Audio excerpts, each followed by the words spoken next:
আচ্ছা চলো আমরা তাহলে আজকে শুরু করতে চলেছি ল্যাটিস এনার্জি। আমাদের আগের দিন পর্যন্ত হয়েছিল হচ্ছে রাসায়নিক বন্ধনের একদম প্রাইমারি জিনিসটা। আমরা কি কি জেনেছিলাম একবার কুইকলি মনে করিয়ে দিচ্ছি। রাসায়নিক বন্ধন কেন হয় এটা ছিল প্রথম পয়েন্ট। তো স্টেবিলিটি অ্যাটেন্ড করার জন্য, স্টেবল হওয়ার জন্য অ্যাটম গুলো চেষ্টা করে অক্টেট বা ডুপ্লেট কোন না কোনো একটা অ্যাচিভমেন্ট করতে। ঠিক আছে, অক্টেট বা ডুপ্লেটের থ্রু দিয়ে ওরা নোবেল গ্যাসের মতন কনফিগারেশন পেয়ে যায়, আর নোবেল গ্যাসের মতন কনফিগারেশন পেলে ওরা স্টেবল হয়। এবার এই নোবেল গ্যাসের মতন কনফিগারেশন পাওয়ার জন্য তিনটে উপায় অ্যাটমদের কাছে আছে। নাম্বার 1 উপায় হচ্ছে তোমার ইলেকট্রন লস করা, নাম্বার 2 ইলেকট্রন গেইন করা নেওয়া, আর নাম্বার 3 হচ্ছে ইলেকট্রনকে শেয়ার করা। এই তিনটের থ্রু দিয়ে দুই রকমের বন্ড তৈরি হতে পারে। একটা হচ্ছে ইলেকট্রোভ্যালেন্ট বন্ড বা তড়িৎযোজী বন্ধন, একটা হচ্ছে কোভ্যালেন্ট বন্ড বা সমযোজী বন্ধন। ইলেকট্রোভ্যালেন্ট বন্ডটা কখন তৈরি হবে? যখন ইলেকট্রন একজন লস করবে, কে? মেটালটা, ধাতুগুলো, আর ইলেকট্রন একজন গেইন করবে, কে? নন মেটালটা, অধাতুগুলো। তো দেখুন যখন গেইন এবং লস হবে তখন যে লস করলো সে ক্যাটায়ন তৈরি করবে পজিটিভ আয়ন, যে গেইন করলো সে অ্যানায়ন তৈরি করবে নেগেটিভ আয়ন। এবার এই ক্যাটায়ন অ্যানায়নের মধ্যে একটা অ্যাট্রাকশন হবে। এই অ্যাট্রাকশনের কারণটা কি? না, এই অ্যাট্রাকশনের তো ঠিক আছে, ইলেকট্রোস্ট্যাটিক ফোর্স আছে বলে অ্যাট্রাকশন হচ্ছে, কিন্তু অ্যাট্রাকশনটা হয়ে কম্পাউন্ড তৈরি করতে গেল কেন? অক্টেট তো তার আগেই পেয়ে গেছিল। আগের দিন বলেছি এটা, বলো এইটাই আমি আনসার জানতে চাই আজকে ক্লাস শুরু করবার আগে। যে অপোজিট চার্জ তো তৈরি হলো, ক্যাটায়ন তৈরি হলো, যেখানে অক্টেট ফুলফিল হয়ে গেছে, অ্যাটমটা ক্যাটায়ন তৈরি করে স্টেবিলিটি পেয়ে গেছে, ইলেকট্রন লস করেছে, গেইন করেছে। ইলেকট্রন মেটাল গুলো কি করলো? ইলেকট্রন লস করলো, ইলেকট্রন লস করে ক্যাটায়ন হলো, আর ক্যাটায়ন যখন হলো তখন অক্টেট হয়ে গেছে, কি হয়নি? ক্যাটায়ন যখন হয়েছে তখন অক্টেট হয়ে গেছে, স্টেবল হয়ে গেছে। তারপরে আবার অ্যানায়ন কে অ্যাট্রাক্ট করার কি দরকার পড়লো? আবার তারপরে অ্যানায়ন কে অ্যাট্রাক্ট করার কি দরকার পড়লো? ওদিকে অ্যানায়নও তো অক্টেট হয়ে গেছে, অ্যানায়নটাও ইলেকট্রন গেইন করেছে, ইলেকট্রন গেইন করে অ্যানায়নেরও কি হয়েছে? অ্যানায়নের অক্টেট হয়ে গেছে, অ্যানায়ন ইলেকট্রন গেইন করেছে এবং ওরও অক্টেট, ক্যাটায়ন ইলেকট্রন লস করেছে, ওরও অক্টেট। তাহলে মেটালটা ইলেকট্রন লস করে ক্যাটায়ন হয়ে গেছে, নন মেটালটা ইলেকট্রন গেইন করে অ্যানায়ন হয়ে গেছে, দুজনেরই অক্টেট ফুলফিল হয়ে গেছে। তারপরে ওরা অ্যাট্রাক্ট করতে গেল কেন? আর যদি অ্যাট্রাক্ট করলেই বা বলবে স্যার অপোজিট চার্জ যাতে অ্যাট্রাক্ট করে, এটা ওদের ইনহেরেন্ট প্রপার্টি, এটা ওদের ভেতরের প্রপার্টি, ওরা না চাইলেও এটা আটকাতে পারে না। তো ওদের ইনহেরেন্ট প্রপার্টি হচ্ছে অপোজিট চার্জ একে অপরকে অ্যাট্রাক্ট করবে ইলেকট্রোস্ট্যাটিক ফোর্স বা স্থির তাড়িতিক আকর্ষণ বল দিয়ে। অ্যাট্রাক্ট করার পরে আবার কঠিন অবস্থায় সলিড কন্ডিশনে কম্পাউন্ডটাই বা বানাতে গেল কেন? তার পিছনে কারণ কি ছিল? শুধু তো অ্যাট্রাক্ট করে ছেড়ে দিতে পারতো, কম্পাউন্ড আবার বানাতে কেন গেল? এই আরো স্টেবিলিটির উদ্দেশ্য কি? এটা পড়েছি, আরো স্টেবিলিটিটা কিভাবে পাচ্ছে?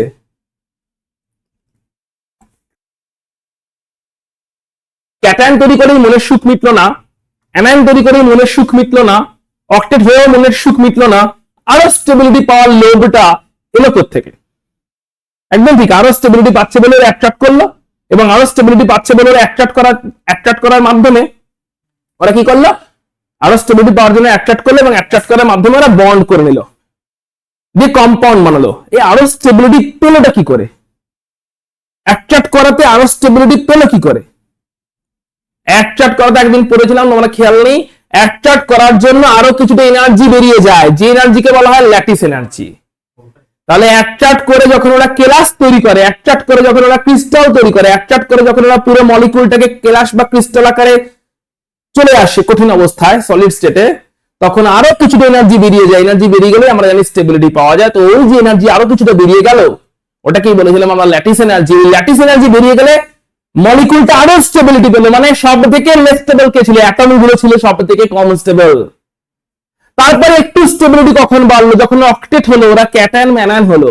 আরো স্টেবিলিটি কখন বাড়লো? যখন ওরা একসাথে জুড়ে কম্পাউন্ডটা বানালো, কারণ ল্যাটিস এনার্জির মতন কিছুটা পরিমাণ এনার্জি যখন ওরা অ্যাট্রাক্ট করে কম্পাউন্ড বানালো, অ্যাট্রাক্ট করে কেলাস বানালো, ক্রিস্টাল বানালো, যেটা পুরো সলিড স্ট্রাকচার তৈরি করলো, তখন আরো খানিকটা এনার্জি বেরিয়ে গেল, যে কারণে আরো খানিকটা স্টেবিলিটি পেলো।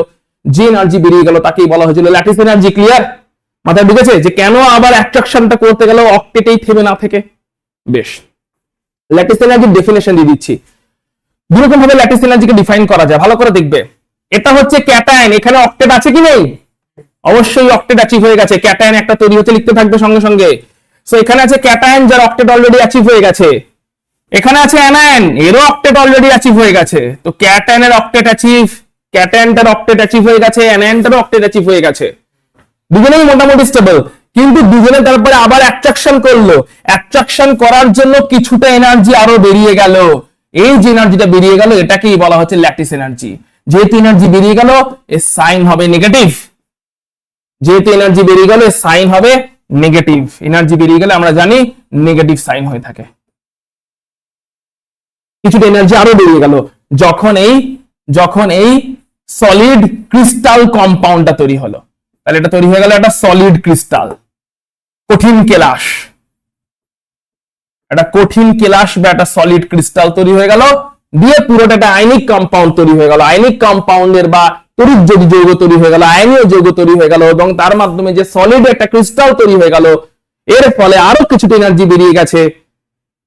অক্টেট ছিল, তারপরে আরো কিছুটা করে এনার্জি বেরিয়ে গেছে যখনই তারা একসাথে একটা সলিড কম্পাউন্ড তৈরি করতে পেরেছে। এবং এটা যখনই হয়ে গেছে তখনই আমরা বলছি হচ্ছে ল্যাটিস এনার্জির পরিমাণ কিছুটা এনার্জি বেরিয়ে গেল। ল্যাটিস এনার্জি বেরিয়ে গেছে বলে নেগেটিভ সাইন, তাই স্টেবিলিটি পাওয়া গেল। তাহলে বল ল্যাটিস এনার্জি যত বেশি বেরিয়ে যাবে স্টেবিলিটি তত বাড়বে কি কমবে? ক্লিয়ার? এটা লিখে রাখতে পারি, ল্যাটিস এনার্জি সমানুপাতিক স্থায়িত্ব বা স্টেবিলিটি। ল্যাটিস এনার্জি যত বেরোবে স্থায়িত্ব তত বাড়বে, স্টেবিলিটি তত বাড়বে। এবার আমরা কি স্টাডি করবো এখন? ল্যাটিস এনার্জি কি কি ফ্যাক্টর উপর ডিপেন্ড করে, যাতে বুঝতে পারি ল্যাটিস এনার্জি বাড়ছে কি কমছে। ঠিক আছে, কি কি ফ্যাক্টর উপর ডিপেন্ড করে ল্যাটিস এনার্জি, সেটা আমরা এখন স্টাডি করব। আচ্ছা, ল্যাটিস এনার্জির আরো একটা ডেফিনেশন আছে। এই ল্যাটিস এনার্জিটাকে বলে, এটা বেরিয়ে যাচ্ছে ল্যাটিস এনার্জি, ঠিক আছে, ল্যাটিস এনার্জি অফ ডিসোসিয়েশন। এখানে কি প্রসেস হয়েছে? Sorry, lattice energy of formation. এই ল্যাটিস এনার্জিকে বলে ল্যাটিস এনার্জি অফ ফরমেশন, লিখে রেখে দেবে, কারণ এখানে আয়নিক কম্পাউন্ডটা তৈরি হয়েছে। তৈরি হওয়ার জন্য নির্গত ল্যাটিস শক্তি, কম্পাউন্ড গঠনের জন্য, মানে এটাকে বলে গঠনের ল্যাটিস শক্তি। বাংলা লিখলে লিখতে হবে গঠনের ল্যাটিস শক্তি, ইংলিশে লিখলে লিখতে হবে ল্যাটিস এনার্জি অফ ফরমেশন। কম্পাউন্ডটা গঠিত হলো, A plus B minus sorry M plus A minus থেকে কম্পাউন্ডটা গঠিত হলো, গঠনের ল্যাটিস শক্তি, যেটার মান হয় negative. Lattice energy of formation, গঠন হওয়ার জন্য নির্গত ল্যাটিস শক্তি, গঠন হওয়ার জন্য যে পরিমাণ ল্যাটিস বেরিয়ে গেল, গঠন হওয়ার জন্য, কম্পাউন্ডটা ফর্ম হওয়ার জন্য, কম্পাউন্ডটা গঠিত হওয়ার জন্য যে পরিমাণ ল্যাটিস শক্তি বেরিয়ে চলে গেল, তাকেই বলা হয় ল্যাটিস এনার্জি অফ ফরমেশন বা গঠনের ল্যাটিস শক্তি। ক্লিয়ার? এবারে বুদ্ধি করে আমাকে বল দেখি, ক্রিস্টাল তৈরি হয়ে গেছে, কি হয়ে গেছে? এই এম এ ক্রিস্টালটা তৈরি হয়ে গেছে, ওই ক্রিস্টালটাকে ভেঙে দিয়ে আবার আমি ক্যাটায়ন অ্যানায়ন ফেরত পেতে চাই, তাহলে ঠিক কতটা শক্তি দিতে হবে? ওই ল্যাটিস এনার্জির পরিমাণে শক্তি দিতে হবে। ওই ক্রিস্টাল যেটা কিনা গঠিত হয়ে গেছে, তৈরি হয়ে গেছে, তাকে আবার ভেঙে দিয়ে ক্যাটায়ন অ্যানায়ন অবস্থায় ফেরত পাঠাতে গেলে, গঠিত হয়ে গেছে তাকে ভেঙে দিয়ে আবার আগের অবস্থায় ফেরত পাঠাতে যাচ্ছি। আগের অবস্থা মানে কোন অবস্থা? ক্যাটায়ন অ্যানায়ন ইন্ডিভিজুয়াল যখন ছিল তখন সেই অবস্থায় ফেরত পাঠাতে যাচ্ছি, তাহলে তখনও ল্যাটিস এনার্জির পরিমাণে শক্তি দিতে হবে, হ্যাঁ কি না? সেটাকে কি ল্যাটিস এনার্জি অফ ফরমেশন বলবো না ল্যাটিস এনার্জি অফ ডিসোসিয়েশন বলবো? ডিসোসিয়েশন, ভাঙনের ল্যাটিস শক্তি, বিয়োজনের ল্যাটিস শক্তি বলবো সেটাকে, তাই তো? সেই শক্তিটা সাইন কি হবে, পজিটিভ না নেগেটিভ? কারণ সেটা দিতে হচ্ছে, সাপ্লাই করতে হচ্ছে, তাহলে তার জন্য লিখে রাখি একটা সেকেন্ড ইকুয়েশন। এই হচ্ছে আমার কম্পাউন্ড তৈরি হয়ে গেছিল এম প্লাস এ মাইনাস। আমার ল্যাটিস কম্পাউন্ড মানে কঠিন ক্রিস্টাল, মানে আয়নিক কম্পাউন্ড, যাই বলি না কেন, কঠিন ক্রিস্টাল বলি, আয়নিক কম্পাউন্ড বলি, আয়নীয় যৌগ তৈরি হয়ে গেছে। এখানেও যদি আমি একই পরিমাণ ল্যাটিস শক্তি দিই, সাপ্লাই করি, এখন ল্যাটিস শক্তি সাপ্লাই করছি, সাইন এখন হবে পজিটিভ, তাহলেও কম্পাউন্ডটা আবার ভেঙে যাবে, কম্পাউন্ডটা ভেঙে যাবে এবং তোমার এম প্লাস ক্যাটায়ন আলাদা হয়ে যাবে, এ মাইনাস অ্যানায়ন আলাদা হয়ে যাবে। এই যে ল্যাটিস শক্তি, এটাকে কি বলবো? কেমন ল্যাটিস শক্তি? বিয়োজনের ল্যাটিস শক্তি বা lattice energy of dissociation.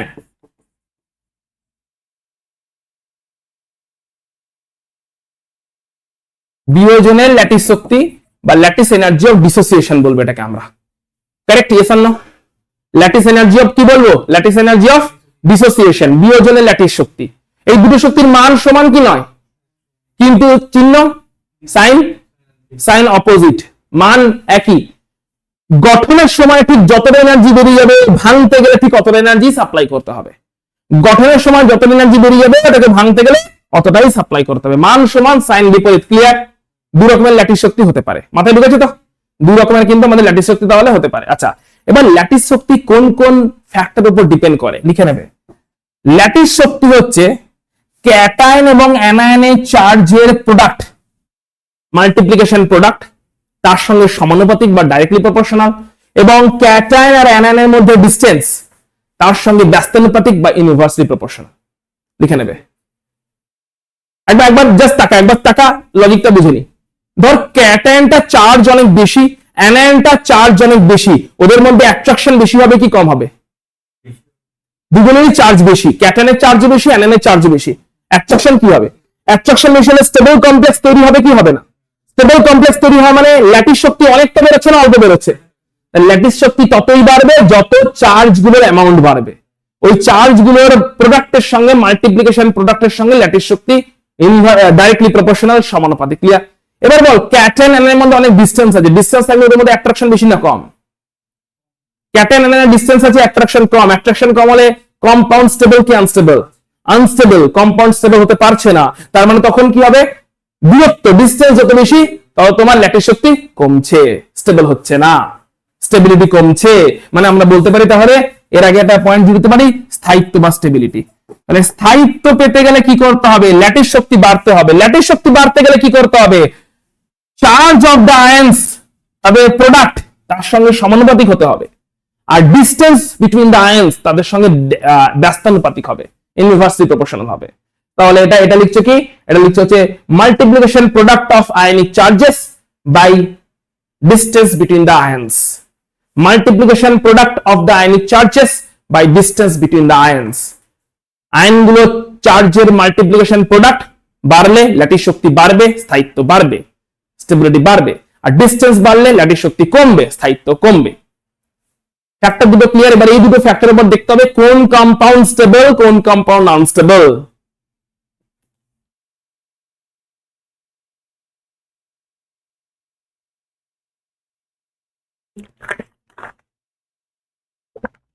Change করছি।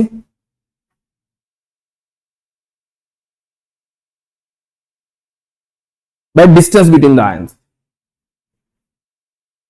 প্রস্তাব ক্লিয়ার? শুভম ক্লিয়ার তোমার? আচ্ছা, এবার এই বল ল্যান্ড ইকুয়েশনটা লিখে রেখে দাও।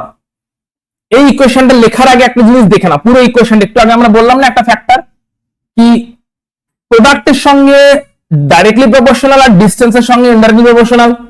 এই পুরো জিনিসটা যে ইকুয়েশন থেকে আসে সেই ইকুয়েশনটাকে বলে বল ল্যান্ড ইকুয়েশন।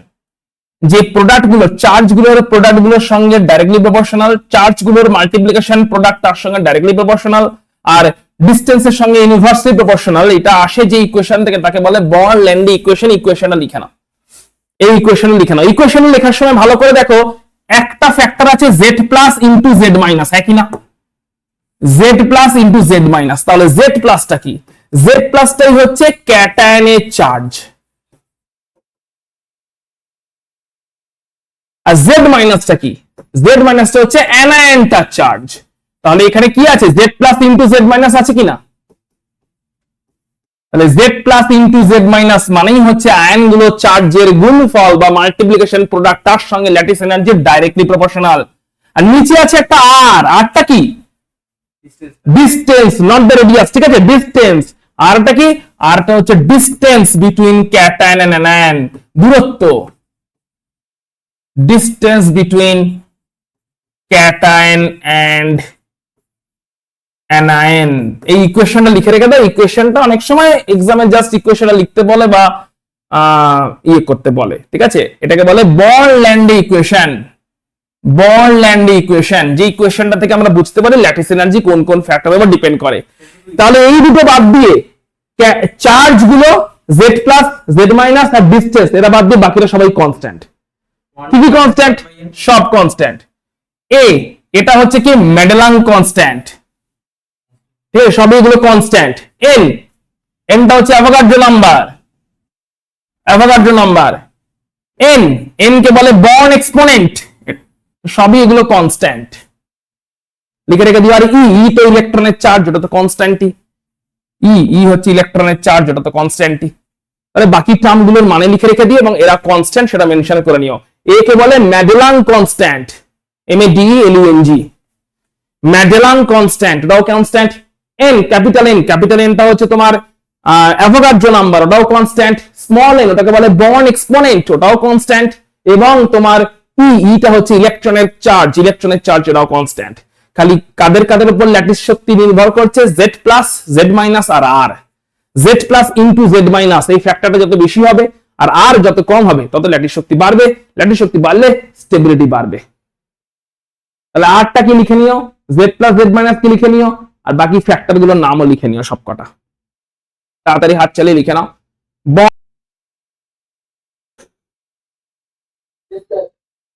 ওকে, একটা এক্সাম্পল নিয়ে লিখছি, তাহলে এক্সাম্পলটা ভালো করে দেখবে। ক্যালসিয়াম অক্সাইডকে দেখছি, ঠিক আছে, আর সোডিয়াম ফ্লুরাইড দুজনকে নিয়ে কম্পেয়ার করে দেখছি।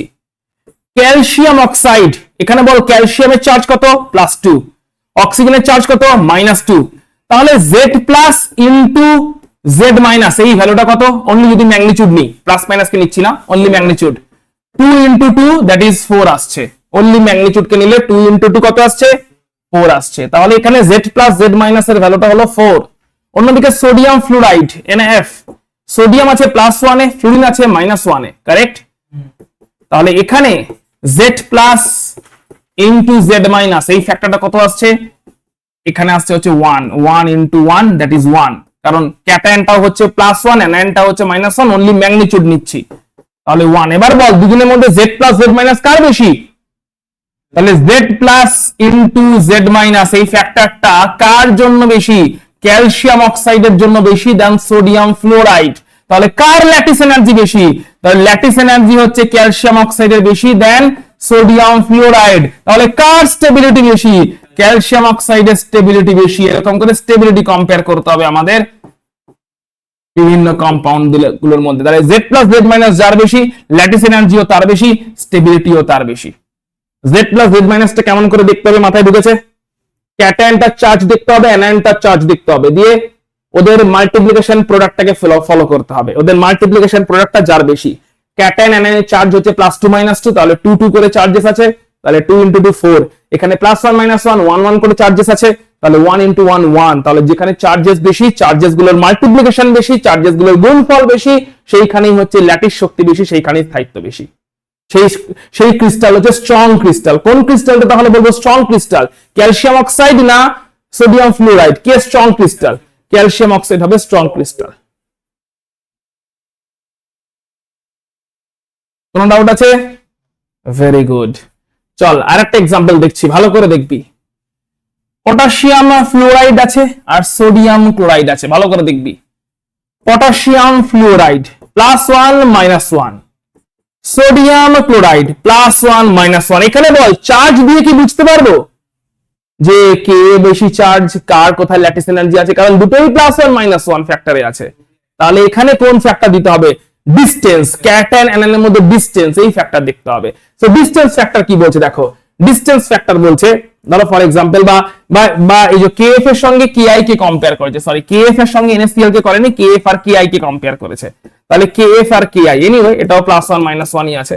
তাহলে পটাশিয়ামটাও তো ফিক্স, ফ্লুরিন আর আয়োডিন, তাহলে বুদ্ধি করে বলবে এখানে R+ মানে ক্যাটায়নটা রেডিয়াস, এটা হচ্ছে কনস্ট্যান্ট, হ্যাঁ কি না?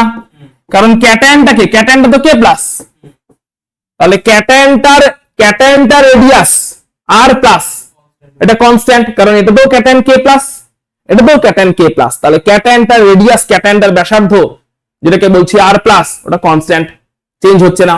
এবারে বলো R- এটা কার বেশি? অ্যানায়নটার ব্যাসার্ধ কোথায় বেশি? F- এ না I- এ? F- আছে আর I- আছে, কোথায় অ্যানায়নের ব্যাসার্ধ বেশি বলো? অবভিয়াসলি F- এই I- অ্যানায়নের ব্যাসার্ধ বেশি, কারণ উপর থেকে নিচে সাইজ বাড়ে, ফ্লুরিন, ক্লোরিন, ব্রোমিন, আয়োডিন উপর থেকে নিচে সাইজ কি হয়? বাড়ে, তাহলে I- এর সাইজ বেশি। তাহলে এবার দুজনকে অ্যাড করলে ডিসটেন্স তো পাবো, হ্যাঁ কি না?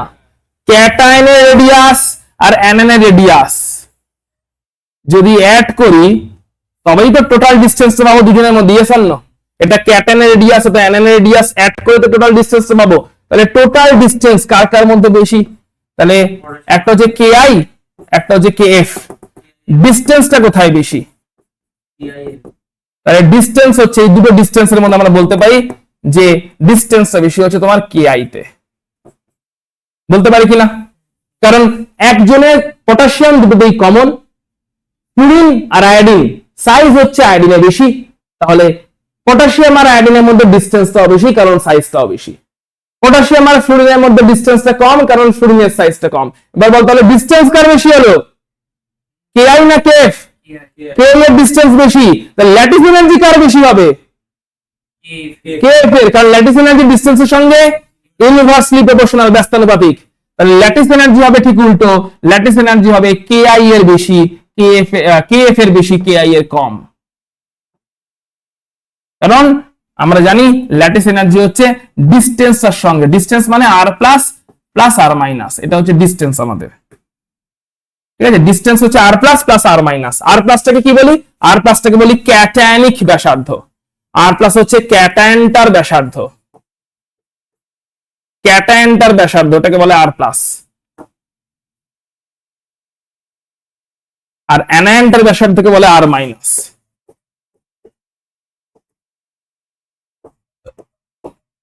অ্যানায়নিক ব্যাসার্ধকে বলে R মাইনাস। তাহলে ল্যাটিস এনার্জি কার বেশি? যদি বুঝে গিয়ে থাকো তাহলে পরেরটা বলে দাও দেখি, পরের কম্পারিজনে আসছি। এটা 2 নাম্বার, এটা 1 নাম্বার एग्जांपल ছিল, 2 নাম্বার एग्जांपले আসছি। NaCl NaF, প্রথমে বলো চার্জ দিয়ে বলতে হবে না ডিসটেন্স দিয়ে বলতে হবে? চার্জ হচ্ছে এখানে +1 -1, এখানেও চার্জ +1 -1, চার্জ দিয়ে বলা যাবে না। আচ্ছা, ডিসটেন্সের মধ্যে R প্লাস কে নিতে হবে না R মাইনাস কে নিতে হবে? R প্লাস তো কনস্ট্যান্ট, কারণ Na প্লাস দুটোতেই কনস্ট্যান্ট, তাহলে ক্যাটায়নটা কনস্ট্যান্ট, ক্যাটায়নের রেডিয়াসও কনস্ট্যান্ট। ক্যাটায়নটা কনস্ট্যান্ট, ক্যাটায়নটা রেডিয়াসও কনস্ট্যান্ট, কারণ দুটোতেই ক্যাটায়ন হচ্ছে Na প্লাস, ক্যাটায়ন কনস্ট্যান্ট, ওদের রেডিয়াসটা কনস্ট্যান্ট। এবার বলে অ্যানায়নগুলোর মধ্যে কে বেশি কে কম? Cl মাইনাস বেশি, F মাইনাস এর কম। তাহলে ফাইনাল ডিসটেন্স বলো কার বেশি কার কম? ডিসটেন্স অফ NaCl আর ডিসটেন্স অফ NaF কার বেশি কার কম ডিসটেন্স? ক্যাটায়ন আর অ্যানায়নের মধ্যে ডিসটেন্স কার বেশি কার কম? NaCl এর বেশি, NaCl এর ডিসটেন্স বেশি, কারণ Cl টা রেডিয়াস বেশি। Na প্লাস তো কনস্ট্যান্ট, Na প্লাস তো এখানেও যা আছে ওখানেও তাই আছে, কিন্তু Cl টার রেডিয়াস বেশি, তাই NaCl এর মধ্যে Na আর Cl এর মধ্যে ডিসটেন্সও বেশি। ডিসটেন্স বেশি হলে ল্যাটিস কার বেশি? NaF এর ল্যাটিস বেশি, যার ডিসটেন্স বেশি তার ল্যাটিস কম, আর ল্যাটিস শক্তি কম, যার ল্যাটিস শক্তি কম সে অতটা স্টেবল নয়। তাহলে NaCl NaF কে বেশি স্টেবল?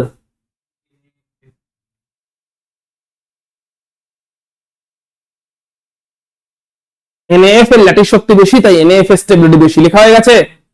পুরো লিখে নিয়েছো যে NaCl আর NaF এর কেসেও দেখলাম চার্জ দিয়ে বোঝা গেল না, কারণ সব জায়গাতেই +1 -1 করে চার্জ আছে। ডিসটেন্স দিয়ে বুঝতে গেলাম, ডিসটেন্স দিয়ে বুঝতে গিয়ে আবার দেখলাম R প্লাসটা ক্যাটায়নটার ব্যাসার্ধ আবার সবেতেই কমন, তাহলে বুঝতে হলো কি দিয়ে? অ্যানায়নটার ব্যাসার্ধের থ্রু দিয়ে। অ্যানায়নটার ব্যাসার্ধ বেশি তো স্টেবিলিটি তোমার বেশি, সরি অ্যানায়নটার ব্যাসার্ধ বেশি তো ডিসটেন্স বেশি, আয়নগুলোর মধ্যে ডিসটেন্স বেশি হলে ল্যাটিস কম, ল্যাটিস এনার্জি কমে যাচ্ছে। ক্লিয়ার কিনা বলবে? Very good, very good. তো ল্যাটিস শক্তি কম দিতে বলেছে, দেখে নাও, জাস্টিফাই করে নি প্রথমে আমরা কুইকলি, কেমন করে দেখবো। প্রথমে চার্জকে ফিগার আউট করছি, +1 -1 +1 -1 +1 -1 +1 -1 +1 -1, চার্জ দিয়ে তো আনসার দেওয়া পসিবল নয়, চার্জ সেম সেম যাচ্ছে। এবারে ডিসটেন্স, ডিসটেন্স মানে হচ্ছে ক্যাটায়ন রেডিয়াস আর অ্যানায়ন রেডিয়াস, এই দুটো রেডিয়াসের সামেশনই হচ্ছে ডিসটেন্স। আমাকে দুটোর মধ্যে কোনটা কি কনস্ট্যান্ট?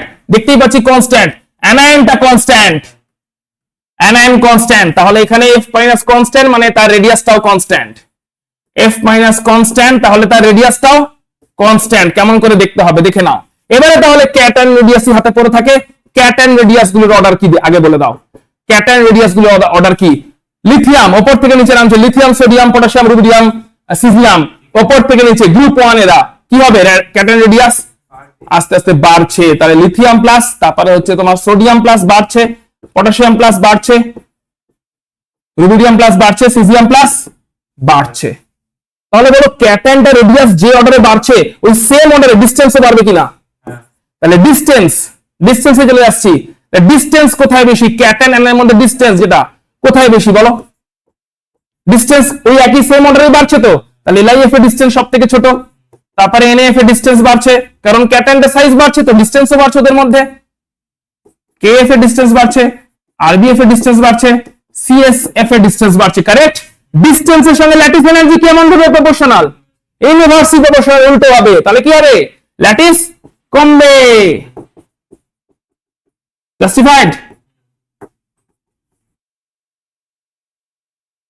উল্টো হয়ে গেল ল্যাটিস, যেটা কিনা দেওয়াই আছে আমাদের। শুভম তোমার ক্লিয়ার কিনা জানিও। চল ল্যাটিস শক্তির ক্রম ঠিক আছে কিনা জাস্টিফাই কিনা দেখে নেওয়া যাক। চার্জ দেখছি প্রথমে +1 -1 +1 -1 +1 -1 +1 -1 চার্জ দিয়ে তো আনসার দেওয়া যাবে না। তাহলে ডিসটেন্স মানে হচ্ছে ক্যাটায়ন এবং অ্যানায়ন দুটোকে দেখতে হবে। ডিসটেন্স মানে হচ্ছে তোমার cation radius plus anion radius দুজনের সামেশনকে বলা হয় ডিসটেন্স। তাহলে এখানে কোনটা কনস্ট্যান্ট? এখানে ক্যাটায়ন রেডিয়াস হচ্ছে কনস্ট্যান্ট Li+, তাই তো? ক্যাটায়নটার রেডিয়াস হচ্ছে কনস্ট্যান্ট যেটা কিনা Li+। তাহলে অ্যানায়ন রেডিয়াস গুলো দেখো। তো অ্যানায়ন রেডিয়াসের অর্ডার কি থাকছে? অ্যানায়ন রেডিয়াস হচ্ছে F- এর ছোট, তারপরে Cl- বাড়ছে, Br- আরো বাড়ছে, I- আরো বাড়ছে। তো রেডিয়াসের দুজনের মধ্যে যে কোনো একজনের যদি বাড়ে তো ডিসটেন্সের অর্ডারও সেমই থাকছে।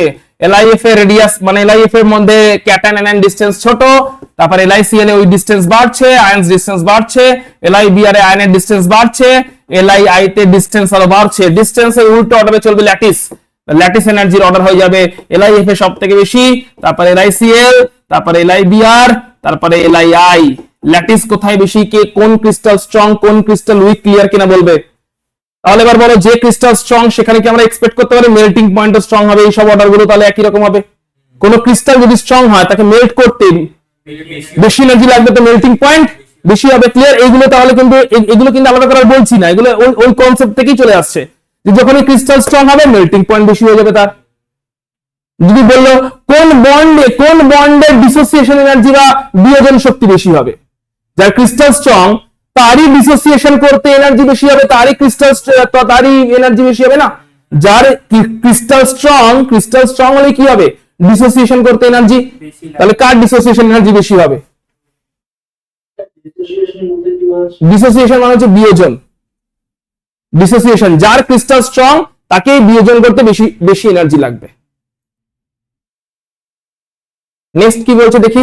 এখানে দেখো কয়েকটা ক্রম দিয়ে দিয়েছে, ঠিক আছে? এই সবকটা ক্রম লিখে নাও এবং বাড়িতে নিজেরা এক্সপ্লেন করার চেষ্টা করবে। ল্যাটিস শক্তির অর্ডার যেগুলো আমরা যেরকম করে ডিসকাস করছিলাম সেম মতে এখানে কতগুলো ডিসকাশন করা আছে। ল্যাটিস শক্তির ক্রমগুলো আমরা দেখে নেব, যে তোমার বাড়িতে ট্রাই করবে। সো আমি তোমাদের এখন একটা করতে বলছি, সেটাকে জাস্টিফাই করো দেখি। আমি তোমাদের একটা করতে বলছি, আমি তোমাদের করতে দিলাম হচ্ছে এইটা করতে দিচ্ছি, 3 নাম্বারটা করতে দিচ্ছি। 3 নাম্বারটা 3 আর 4 একই রকম যদিও, তো 3 নাম্বারটা করতে দিচ্ছি। তাহলে দেখো এদের কি ঠিক দেওয়া আছে। এবার দেখ কুইকলি বুঝবো কি করে। দেখ এবার এক্সাম হলে আছি, ধর এমসিকিউ করতে দিয়েছে, এক্সাম হলে আছি, এত কিছু খাতা লেখার সময় নেই। তো কুইকলি আমাদের দেখতে হবে। প্রথমে দেখবো ফটাফট চার্জ গুলো সেম কিনা। তো quickly Mg2+, Ca2+, Sr2+, Ba2+, সব +2 মানে সবার charge same. Yes or no? Cation গুলো সব সেম চার্জ আছে, একই না? আচ্ছা অ্যানায়ন এর চার্জ দেখে নি। কার্বনেট মানেই -2, CO3 2-, তাহলে চার্জ দিয়ে আনসার হবে? চার্জ দিয়ে আনসার হবে? চার্জ দিয়ে আনসার হবে না, রেডিয়াস দিয়ে আনসার হবে। এবার রেডিয়াসের মধ্যে আবার অ্যানায়নটা সেম, কার্বনেট অ্যানায়ন দিয়ে আনসার হবে না, তাহলে কি দিয়ে আনসার হবে? ক্যাটায়ন দিয়ে। তাহলে এবার বুদ্ধি করে বল, ক্যাটায়নের যেটা ছোট সাইজ, ক্যাটায়নের সাইজের যা অর্ডার হবে, সেটাই হবে ডিসটেন্সের অর্ডার, আর তার উল্টোটা হবে ল্যাটিসের অর্ডার। Yes or no? ক্যাটায়নের সাইজের যা অর্ডার হবে সেটাই হবে ডিসটেন্সের অর্ডার, আর তার উল্টোটাই হবে ল্যাটিসের অর্ডার, হ্যাঁ কি না? তাহলে এবার কুইকলি বল ক্যাটায়নের সাইজের অর্ডার কি?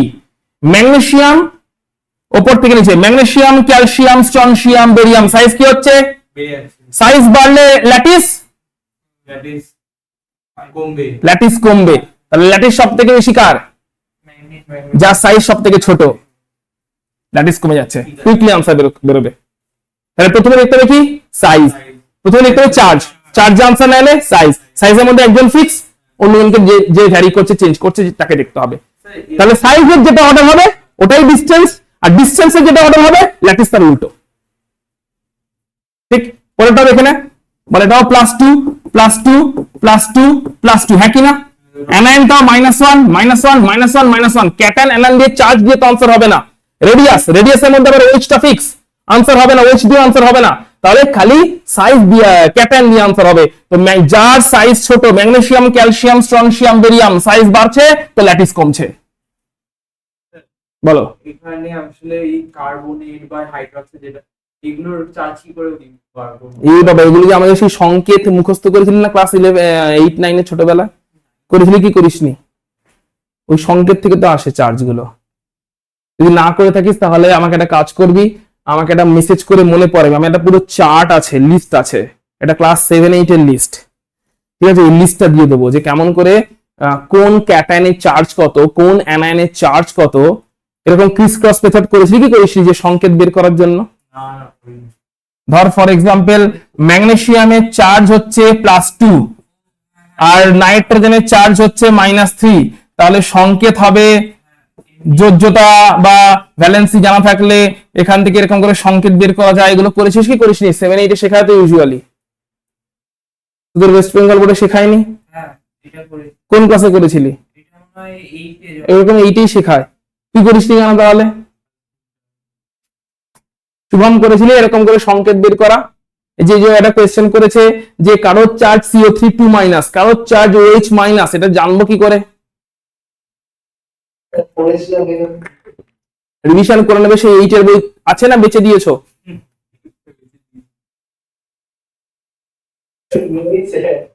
নেই, দারুণ কাজ। তাহলে আর কি করে, ছেড়ে দাও পড়াশোনা করে, লাভ নেই, কিছুই নেই। কি করে জানবে কার চার্জ কত? তাহলে তুমি বলো। আমি তো বলে দিচ্ছি হ্যালোজেনের চার্জ -1, CO3 চার্জ -2, OH এর চার্জ -1, তুমি জানবে কি করে? তুমি তো বই পড়োনি বলছো 8 এর। আমাকে একটা তুমি মনে পড়াবি, আমি একটা লিস্ট পাঠিয়ে দেবো, ঠিক আছে? টোটাল ক্যাটায়নদের কার কি চার্জ, অ্যানায়নদের কার কি চার্জ, লিস্টটা পাঠিয়ে দেবো। লিস্টটা নিজের খাতায় পড়ে লিখে নিবি, মুখস্থ করে নিবি, তাহলে এই চার্জ গুলো জানা হয়ে যাবে। হ্যাঁ, ওগুলো সব বাইকার্বনেট, বাইসালফাইড, ঠিক আছে? Nitride, nitrate, nitride, sulphate, sulphide, bisulphate, bisulphide, ঠিক আছে? তো এই এত যে আছে, কমন গুলো না হয় জানলি, কিন্তু এরকম বাইকার্বনেট, বাইকার্বনেট, তাই না? অনেকগুলো এরকম অনেক আছে, অনেক অ্যানায়ন্স আছে, ঠিক আছে? তো সেই সব অ্যানায়ন্স জানবি করতে, নাইট্রাইড, ফসফাইড, ঠিক আছে? আর অনেক আছে অ্যানায়ন্স, প্রচুর ভর্তি আছে, ডাইক্রোমেট, ক্রোমেট, পারম্যাঙ্গানেট, ম্যাঙ্গানেট, তো যে কোনো কিছু দিয়ে দিতে পারে না। তো সেই চার্জটা জানবি করতে, চার্জের লিস্ট আছে, লিস্ট পাঠিয়ে দেবো যে ক্যাটায়ন এবং অ্যানায়নের চার্জের লিস্ট, ঠিক আছে? যে চার্জের লিস্ট থেকে ভ্যালেন্সি গুলো বের করা হয়, ওই চার্জের লিস্টটা মনে রাখতে পারলে তোর কোন ক্যাটায়নের কত চার্জ হয় ইউজুয়ালি সেটাও জানা যাবে। আবার কারো কারো ডাবল চার্জ হয়, Fe +2 হয়, +3 হয়। Fe +2 হলে ফেরাস বলি, Fe +3 হলে ফেরিক বলি। তো সেই চার্জের লিস্ট একটা আমি পাঠিয়ে দেবো। বল অর্ডার ক্লিয়ার? অর্ডার গুলো সব ক্লিয়ার তো? চলে আসছি, লিখবি বর্ন হেবার সাইকেল।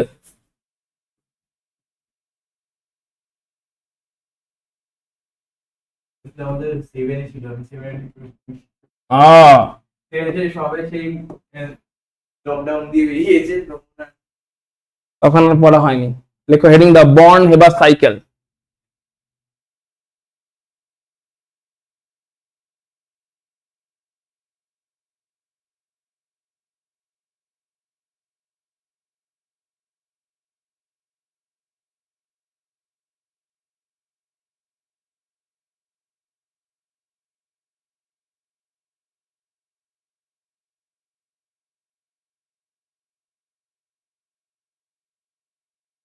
দেখো বর্ন হেবার সাইকেল লিখেছো, বর্ন হেবার সাইকেল। তো কি বলছে? সোডিয়াম ক্লোরাইডের ল্যাটিস শক্তি, যে কোনো যৌগের ল্যাটিস শক্তি কেমন করে বের করা হয়, ল্যাটিস শক্তি অ্যাকচুয়ালি কোন কোন শক্তি মিলে ল্যাটিস শক্তিটা বের করা হয় সেটা আমরা দেখবো। কোন কোন শক্তি মিলে ফাইনালি ল্যাটিস শক্তি ব্যাপারটাকে আমরা বুঝতে পারি। তো দেখো ল্যাটিস শক্তি কোন কোন ব্যাপার থেকে আমরা ফাইনালি ফিগার আউট করতে পারি। সোডিয়াম ক্লোরাইড কেমন করে তৈরি হয় আমরা লিখে নিই প্রথমে, এক কথা যদি লিখে নিই, তারপর স্টেপ গুলো দেখবো। সো সোডিয়াম আছে সলিড ধাতু একটা, আর 1 মোল সোডিয়াম ক্লোরাইডের ইকুয়েশন লিখছি। ক্লোরিন হচ্ছে গ্যাস, এই হচ্ছে 1 মোল NaCl তৈরি হয়ে গেছে সলিড অবস্থায়। বলো ব্যালেন্সিং ঠিক আছে কিনা? এখানে কত মোল তৈরি করছি? কত মোলের জন্য ল্যাটিস শক্তির হিসেব বের করছি? 1 মোলের ল্যাটিস শক্তির হিসেব বের করার জন্য এখানে হাফ Cl2 করতে হয়েছে। কোনো ডাউট আছে? জাস্ট ম্যাথমেটিক্যালি ব্যালেন্স করতে হয়েছে, কারণ ওখানে আমি 1 মোল ল্যাটিস শক্তির হিসেব বের করছি। 1 মোলের ল্যাটিস শক্তির হিসেব ওখানে বার করার জন্য এখানে 1 রাখতে হবে, এখানে 1 রাখতে গেলে এখানে হাফ করতে হয়েছে। এই অবস্থায় আমরা শুরু করছি। তাহলে এই হচ্ছে আমাদের, এটা ছিল সলিড, এটা ছিল গ্যাস, তৈরি হচ্ছে সলিড। এবার প্রত্যেকটা স্টেপ দেখবো। যদি NaCl তৈরি হতে হয় বা Na+ তৈরি হতে হয়েছিল কিনা, তাহলে প্রথমে সলিড সোডিয়ামকে নিয়ে যাওয়া হয় গ্যাসীয় সোডিয়ামে। সলিডকে গ্যাসিয়াস অবস্থায় নিয়ে যাওয়ার জন্য যে এনার্জি দিতে হয় তাকে বলা হয় সাবলিমেশন, উদ্বায়ী করার জন্য যে শক্তি দেওয়া হয় সাবলিমেশন এনার্জি। তাহলে লিখলাম ডেল্টা এইচ এস। ডেল্টা এইচটা হচ্ছে শক্তির মানকে বোঝায়, যার মানে হচ্ছে এনথালপি, এস মানে হচ্ছে সাবলিমেশন। সাবলিমেশন জিনিসটা কি? কঠিন থেকে, সলিড থেকে ডাইরেক্টলি গ্যাসে, তার জন্য যে এনার্জি দিতে হচ্ছে। একটা উদাহরণ দিয়ে যে সাবলাইম করে, ডাইরেক্টলি কঠিন থেকে গ্যাসে যায়, এরকম কোন চেনা জানা কম্পাউন্ড। ড্রাই আইস নিয়ে ডেলি কাজ করিস নাকি তুই? চেনা জানা কম্পাউন্ড, হ্যাঁ ড্রাই আইস, ঠিক। ওকে, আর কিছু চেনা জানা কম্পাউন্ড যেটা নিয়ে ডেলি আমরা রেগুলার লাইফে মাঝে মধ্যে ইউজ করে থাকি, এরকম কম্পাউন্ড যেটা কিনা ডাইরেক্টলি কঠিন থেকে গ্যাসীয় অবস্থায় যেতে পারে যদি এমনি ছেড়ে দেওয়া হয় পরিবেশের মধ্যে। কর্পূর, ভেরি গুড। আর ক্যাম্ফর, কর্পূর। আর ন্যাপথলিন, ভেরি গুড। তো এরা কি করে? ন্যাপথলিন, কর্পূর, এরা হচ্ছে সাবলিমেট, মানে এরা ডাইরেক্টলি কঠিন অবস্থা থেকে গ্যাসীয় অবস্থায় চলে যেতে পারে। তাহলে কঠিন থেকে গ্যাসে যাওয়ার জন্য প্রয়োজনীয় শক্তিকে কি বলে? Sublimation energy. বাংলা নেই সাবলিমেশনের, বাংলা সাবলিমেশন আমিও জানি না বাংলায়, উদ্বায়ীকরণ বা কিছুটা হবে। তো সাবলিমেশন কথার মানে লিখে রাখ উদ্বায়ী, ঠিক আছে? যে হচ্ছে মানে উবে যায় আর কি। সাবলিমেশন কথার মানে হচ্ছে লিখে রাখ উদ্বায়ী, তারপরে সবকটা এনার্জির মান লিখিয়ে দেবো, আগে এই ইকুয়েশনটা লিখে নে, ঠিক আছে? তাহলে এখানে কি এনার্জি দিতে হচ্ছে বল? সলিড থেকে গ্যাসীয় অবস্থায় যাওয়ার জন্য, সাবলিমেশন করার জন্য প্রয়োজনীয় শক্তি। আচ্ছা, এখানে মনে রাখবি প্রয়োজনীয় শক্তি, এটাকে ডেল্টা এইচ দিয়ে বোঝানো হয়েছে। কি দিয়ে বোঝানো হয়েছে? Delta star. আমরা তো শক্তিকে এমনি কি দিয়ে বুঝি? ই দিয়ে বুঝি কিনা? শক্তি মানে এনার্জি, এনার্জি মানে ই দিয়ে বুঝি তো, বাট এখানে ই নয়, ডেল্টা এইচ দিয়ে শক্তিকে বোঝানো হয়েছে। এর মানে হচ্ছে এনথালপি। এনার্জি আর এনথালপি মোটামুটি একই রকমের জিনিস। এনথালপির টার্ম কোথায় পড়বে? তাপগতিবিদ্যা চ্যাপ্টারে পড়বে, থার্মোডাইনামিক্সে, ঠিক আছে? তো আমরা আপাতত ওটা ওই এনথালপি ওই এনার্জি একই কথা, ঠিক আছে? আমরা মোটামুটি ভাবে এখন লেখা আছে ডেল্টা এইচ। ডেল্টা এইচ মানে কি বুঝবো মনে মনে? ডেল্টা এইচ এর অ্যাকচুয়াল মানে কি? এনথালপি। কিন্তু মনে মনে কি বুঝবো? এনার্জি। কিসের এনার্জি? সাবলিমেশন করার জন্য এনার্জি, তাই ডেল্টা এইচ এস লিখেছি। এই এনার্জিটা দিলে বলো সলিডটা কিসে যাবে? সলিডটা গেল কিসে? গ্যাসে। এবারে বল গ্যাস থেকে একটা ইলেকট্রন বের করতে হবে কিনা? গ্যাস থেকে একটা ইলেকট্রন বের করার জন্য কোন এনার্জি দিতে হবে? Ionization energy. মনে করে দেখো, ইলেকট্রন বের করতে গেলে এই এনার্জিটা দিতে হয়, মনে আছে? একটা গ্যাসিয়াস, নিউট্রাল এবং আইসোলেটেড বিচ্ছিন্ন অ্যাটম আছে, সেখানে যতটা এনার্জি দিলে একটা ইলেকট্রন বেরিয়ে যাবে, তাকেই বলেছিলাম আমরা আয়োনাইজেশন এনার্জি। তাহলে একটা আয়োনাইজেশন এনার্জি দিলাম, কি হয়ে গেল? ক্যাটায়ন হয়ে গেল। বলো এনে একদম রেডি হয়ে গেছে, হ্যাঁ কি না? এনে রেডি। চলে আসছে এবার ক্লোরিনে। বল তাকে এদিকে ভালো করে দেখবি। ক্লোরিনের ক্ষেত্রে বল Cl2 মানে কি? Cl বন্ড আছে কিনা? ভালো করে বুঝবি। Cl বন্ডকে আমার কি Cl বন্ডকে যদি ভেঙে দিই, কটা ক্লোরিন পরমাণু পাওয়া যায়? কিন্তু আমার যৌগ বানাতে, কম্পাউন্ড বানাতে ক্লোরিন লাগবে কটা?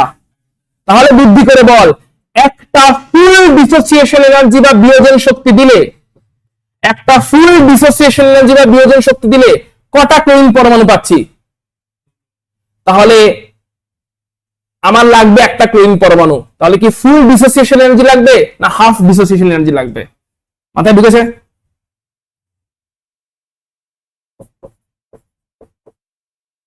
হাফ ডিসোসিয়েশন এনার্জি দিতে হবে, কারণ একটা ফুল একটা কমপ্লিট পরিমাণ বিয়োজন শক্তি, কমপ্লিট পরিমাণ ডিসোসিয়েশন এনার্জি দিলে একটা ক্লোরিন অণু, মলিকিউল থেকে দুটো ক্লোরিন পরমাণু বা অ্যাটম তৈরি হয়। আমার তো দুটো অ্যাটম লাগবে না, আমার লাগবে তৈরি করতে একটাই অ্যাটম। একটাই অ্যাটম পাওয়ার জন্য তাহলে হাফ ডিসোসিয়েশন এনার্জি আমরা সাপ্লাই করছি।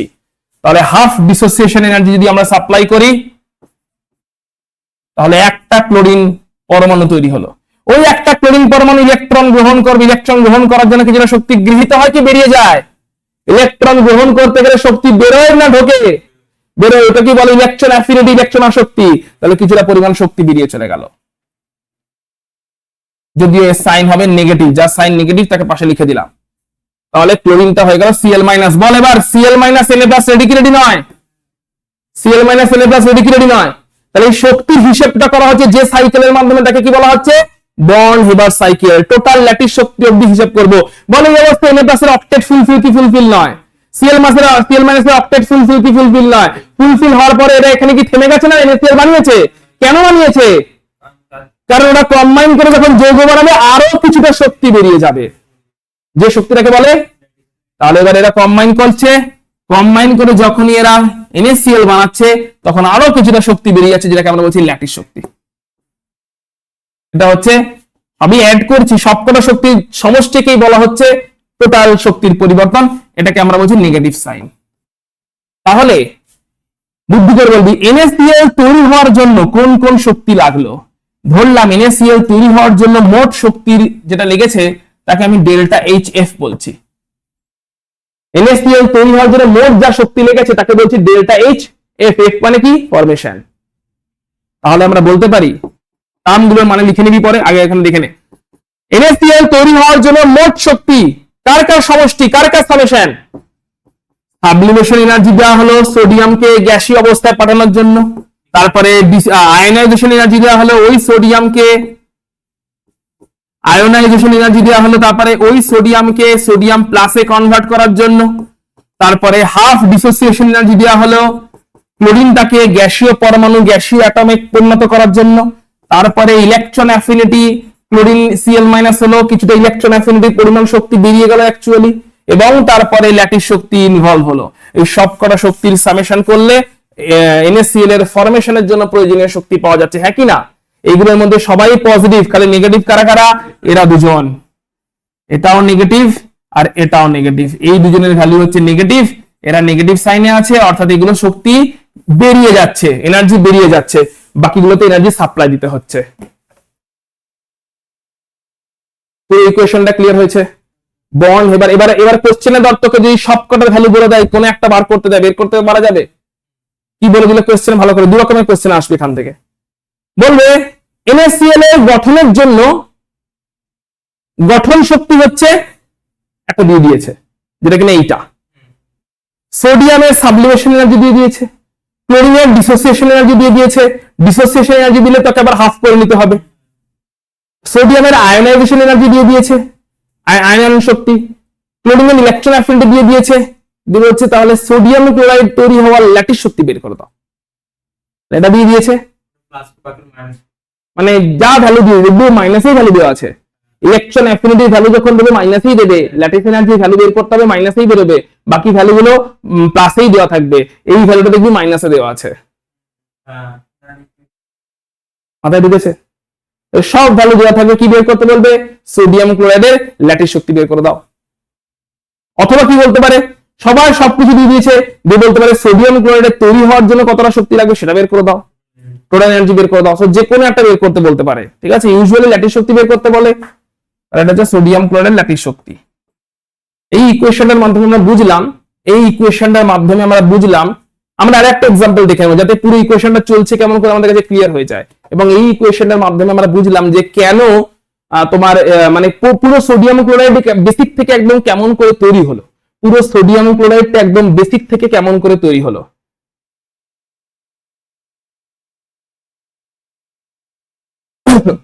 চল এটা ক্লিয়ার কিনা বলবি, এইটাই ক্লিয়ার হলে এখানে আরো দুটো ইকুয়েশন আমাদের দেখতে হবে পুরো ধারণা ক্লিয়ার করার জন্য। অঙ্কটাও দিলে একদম স্ট্রেট ফরওয়ার্ড অঙ্ক, শুধু ভ্যালুগুলো দেখে নিতে হবে। আর যদি সামহাও তুমি দেখো যে এইটার ম্যাগনিটিউড দিয়ে দিয়েছে কিন্তু সাইনটা দেয়নি, তো মাইনাস সাইন করে পুট করো। এটার ম্যাগনিটিউড দিয়ে দিয়েছে, এটার মাইনাস সাইন এলে তুমি জানলে ঠিক আনসার এসছে। আনসার যদি মাইনাসে আসে বুঝবে ঠিক আনসার এসছে, কারণ যত মাইনাস তত বেশি স্টেবিলিটি, ল্যাটিস শক্তি বেরিয়ে যাবে, বেরিয়ে যাওয়া মানে শক্তির মাইনাস হবে, মাইনাস মানে যত বেশি মাইনাস তত বেশি শক্তি বেরোচ্ছে, তত স্টেবিলাইজেশন আসছে।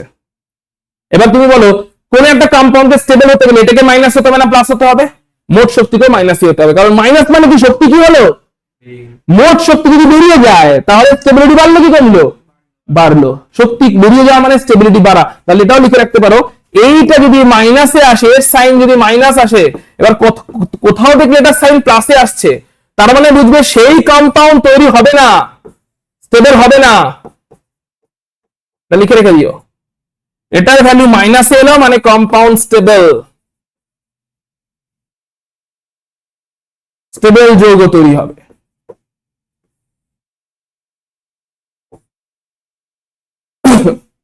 টোটাল শক্তি যদি বেরিয়ে যায় আলটিমেটলি তাহলে স্টেবল যৌগ তৈরি হবে, টোটাল শক্তি না বেরোলে স্টেবল যৌগ তৈরি হবে না।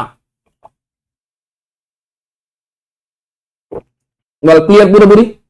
চল কেস নাম্বার 2 দেখি, এটা কেস 1 লিখলাম, কেস 2 তে আমরা দেখবো ম্যাগনেসিয়াম ক্লোরাইড MgCl2। চেঞ্জ করব কৌস্তব। শুভম তোমার মাথায় ঢুকেছে? আমার তো মনে হয় না তোমার মাথায় কিছু ঢুকেছে বলে।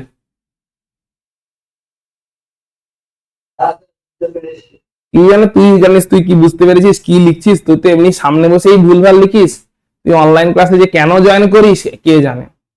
আরোই আমি বুঝতে পারি না তুই কি লিখছিস কি না লিখছিস। কোথায় চলে গেছিস, মঙ্গলে নাকি? চাঁদে না মঙ্গলে, কোথায় আছিস? মামার বাড়িতে তোর পাশেই, দুপা দূরে। তোর মামার বাড়িতে তোর বাড়ি থেকে 10 মিনিটের ডিস্টেন্স। হ্যাঁ, তো মানে তুই আর করছিস একদম বাচ্চা পুরো, একদম বুঝতে পেরেছি যে মা বাবা বাড়িতে নেই, তো একদম তুই বাড়িতে কি না করবি, একদম পুরো বাচ্চা। মানে তোর উপরে একটুও ভরসা করেন না তোর মা বাবা, সেটা তো আমি বুঝতেই পারছি, তাই তোকে মামার বাড়িতে রেখে দিয়ে চলে গেছেন। যেটা বললি শুনে মনে হলো তুই ক্লাস 4 এর বাচ্চা। আমি তো আজকে ক্লাস 4 এর বাচ্চা, সেই জন্য আমাকে মা বাবা আমাকে মামার বাড়িতে রেখে গেছেন এবং কোথাও বেরোতে বারণ করেছেন, এক অচেনা ব্যক্তির থেকে কোনো লজেন্স নিতে, বিস্কিট খেতে বারণ করেছেন।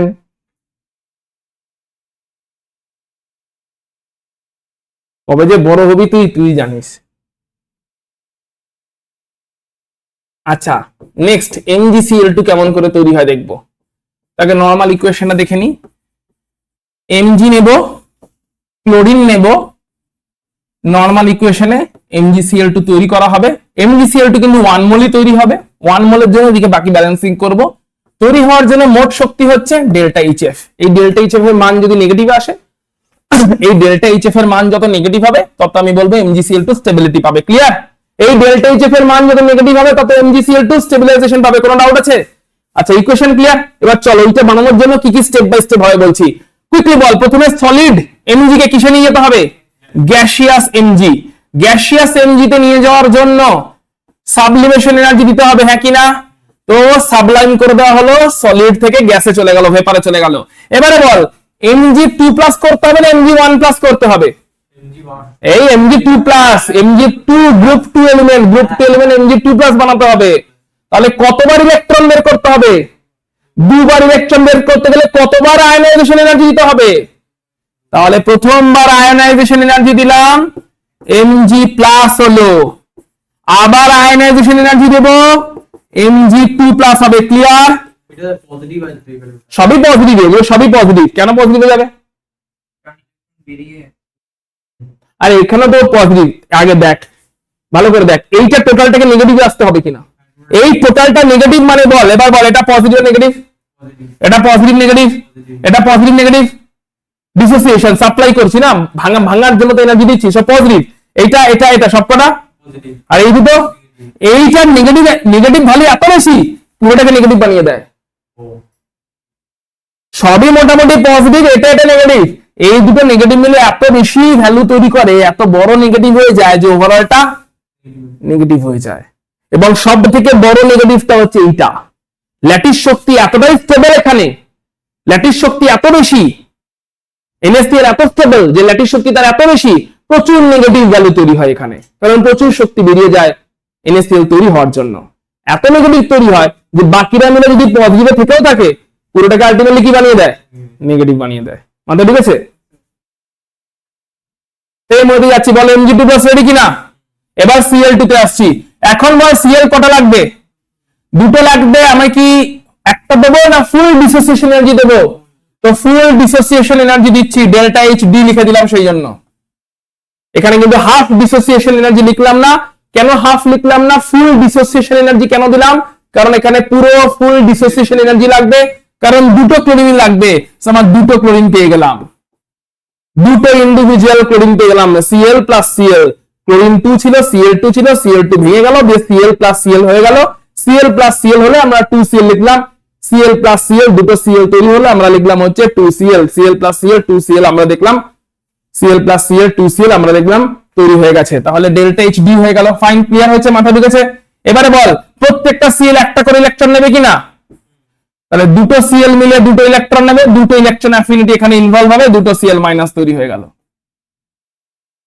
আচ্ছা ভালো করে দেখবি, এখানে তো একই ম্যাগনেসিয়ামের উপরে দুবার হয়েছিল আয়নাইজেশন, এখানে কি একই ক্লোরিনের উপরে দুবার ইলেকট্রন অ্যাফিনিটি না দুটো আলাদা ক্লোরিনে একবার করে ইলেকট্রন অ্যাফিনিটি?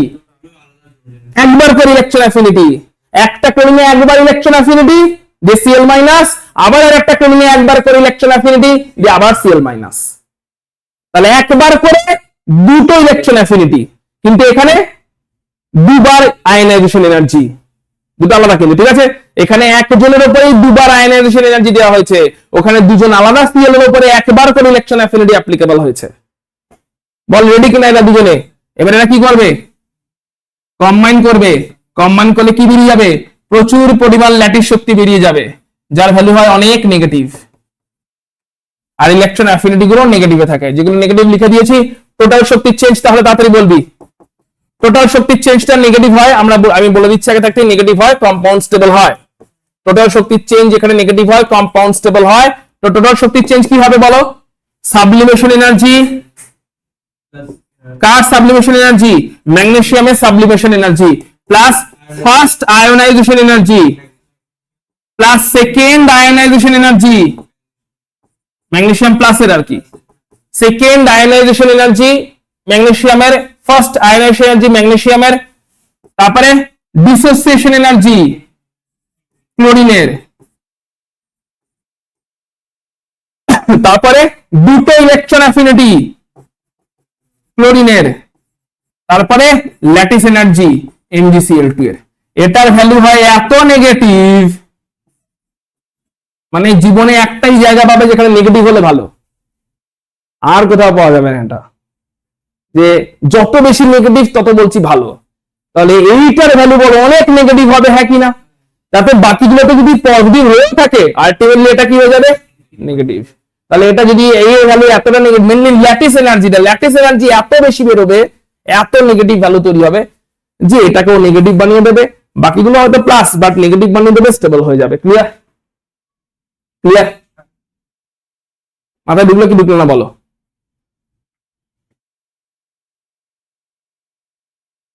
তিন নাম্বারটা দেখে নি, কোয়েশ্চেন নিবি। তিন নাম্বারে কেস স্টাডি, একটা কোয়েশ্চেন নে, একটা লেখ, কোয়েশ্চেনটা লিখবি।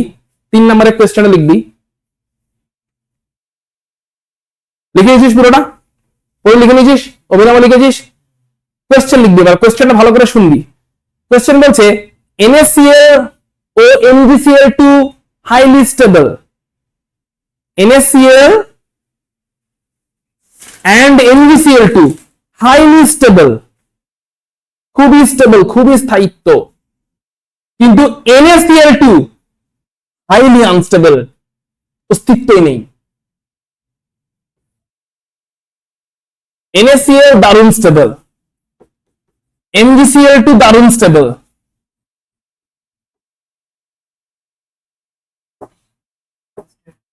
মানে এতটাই আনস্টেবল পাওয়াই যায় না, অস্তিত্বই নেই। কিন্তু NaCl2 এইটার কোনো অস্তিত্ব নেই, নট এক্সিস্টেন্ট। তো Na2+ তৈরি হবে সেক্ষেত্রে, Na2+ তৈরি হতে চার্জ ব্যালেন্স হয়ে গেল। তার মানে Na2+ তৈরি হয় কি হয় না, ওটাই দেখাতে হবে যে Na2+ তৈরি হতে প্রবলেম কোথায়। Mg2+ তৈরি হচ্ছে কিনা, কিন্তু Na2+ তৈরি হলে প্রবলেমটা এক্স্যাক্টলি কোথায় হচ্ছে, ওটাই দেখাতে হবে আমাদের। ক্লিয়ার? তাহলে NaCl2 আমাদের অস্তিত্ব নেই। যদি NaCl এর অস্তিত্ব আছে দারুণ স্টেবল, MgCl2 এর অস্তিত্ব আছে দারুণ স্টেবল, দুটোই দেখলাম, কিন্তু NaCl2 এর অস্তিত্ব আছে নেই। চলো NaCl2 তৈরি হলে কি হতো দেখে নি। NaCl2 তৈরি হলে Na নিতাম, Cl2 নিতাম, দিয়ে NaCl2 হয়ে যেত, এবং এই ক্ষেত্রে আমরা ব্যালেন্স হয়ে আছে, এবং এই ক্ষেত্রে আমাদের লাগতো টোটাল এনার্জি অফ ফরমেশন। বল আমাকে আলটিমেটলি এটাকে পজিটিভ দেখিয়ে দিতে হবে, হ্যাঁ কিনা? ডেল্টা HF কে নেগেটিভ দেখাতে হবে না পজিটিভ দেখাতে হবে? বুঝে গেছিস? যদি এটাকে পজিটিভ বলে দিতে পারি তাহলে বলবো ওটা তৈরি হবে না, কারণ নেগেটিভ হলে স্টেবল হয়, পজিটিভ হলে তো আনস্টেবল হয়ে যাবে, আনস্টেবল মানে তৈরি হবে না। তাহলে ডেল্টা HF কে আমাকে দেখাতে হবে পজিটিভ, কারণ ডেল্টা HF আনস্টেবল হলেই তৈরি হয়, ডেল্টা HF স্টেবল হলে তৈরি হবে না, ডেল্টা HF পজিটিভ হলে তৈরি হবে না। তাই ডেল্টা HF যদি পজিটিভ হয়ে যায় তৈরি হবে না, মানে অস্তিত্ব নেই। নেগেটিভ হলে তৈরি হতো, আমাকে এটাকে পজিটিভ সামহাও প্রুফ করার চেষ্টা করতে হবে। ডেল্টা HF পজিটিভ আমাকে দেখানোর চেষ্টা করতে হবে। চলো আমরা দেখছি, সাবলিমেশন করলাম, সাবলিমেশন এনার্জি দিলাম, that is delta H sublimation, solid গ্যাসে গেল। এবার বল কবার আয়োনাইজেশন এনার্জি দিতে হবে, তাহলে Na+ হলো, আবার সেকেন্ড টাইম আয়োনাইজেশন এনার্জি দিলাম আগেরটার মতনই, ম্যাগনেসিয়ামটার মতনই, তাহলে Na2+ হলো, তাহলে দুবার দিলাম। এখানে কি হাফ দেবো না, এখন ফুল ডিসোসিয়েশন দেবো, দুটো ক্লোরিন লাগবে, তো ফুল ডিসোসিয়েশন এনার্জি দিলাম, দুটো ক্লোরিন লাগবে, তাই ফুল ডিসোসিয়েশন এনার্জি দিলাম। দুটো ইন্ডিভিজুয়াল ক্লোরিন অ্যাটম তৈরি হলো, তারা দুজনে ইলেকট্রন অ্যাকসেপ্ট করলো, যে দুটো Cl মাইনাস অ্যানায়ন তৈরি করলো, এরা কম্বাইন করলো, ল্যাটিস এনার্জি বেরিয়ে গেল এবং NaCl2 তৈরি হলো। এইটা হচ্ছে আমাদের পুরো ইকুয়েশন থাকা উচিত। এই ইকুয়েশনে মেন ফ্যাক্টর একটা আছে যেটা কিনা পুরো ইকুয়েশনটাকে পজিটিভ বানিয়ে দিচ্ছে, সেটা ভালো করে বোঝার চেষ্টা কর। বল এই ফ্যাক্টরটা আয়োনাইজেশন এনার্জি 2 অফ Na+, এই ফ্যাক্টরটা হাইলি পজিটিভ। কেন এত পজিটিভ? যে সবাই মিলে যোগ ল্যাটিস এনার্জি যাই সব নেগেটিভটা মিলেও নেগেটিভ বানাতে পারছে না, এটা এত বেশি পজিটিভ, কারণ সব অ্যাড হবে না। তো এই ফ্যাক্টরটা হাই পজিটিভ কেন? প্রথমে তো আর যে দিচ্ছি সেটা যত ভ্যালু অ্যাড পরেরটা তো আবার অ্যাড হচ্ছে। এইখানে অক্টেট এসে গেছে, Na+ই তো অক্টেট ওভার, অক্টেটের বেশি তারপরে অক্টেটের পরে আবার ইলেকট্রন বের করতে চাই, ইলেকট্রন বেরোবে না, অনেক এনার্জি লাগবে ইলেকট্রন বের করতে লাগবে। তাহলে অক্টেট এসে গেছে Na+এ, কিন্তু আমি ওখানে না থেমে আরো ইলেকট্রন বের করতে চাইছি, হ্যাঁ কি না? তাহলে অক্টেটকে ব্রেক ডাউন করে ইলেকট্রন বের করতে যাচ্ছি, এনার্জি কম লাগবে কি অনেক বেশি লাগবে? এনার্জি যদি অনেক অনেক অনেক অনেক বেশি লাগে, বাকি নেগেটিভরা মিলে কি পজিটিভ বানাতে নেগেটিভ বানাতে পারবে ডেল্টা এইচএফ কে? এখানে এত বেশি পজিটিভ, এত বেশি পজিটিভ, এত বেশি পজিটিভ যে সবকটা সামেশনে ওটা পজিটিভ রয়ে যাবে।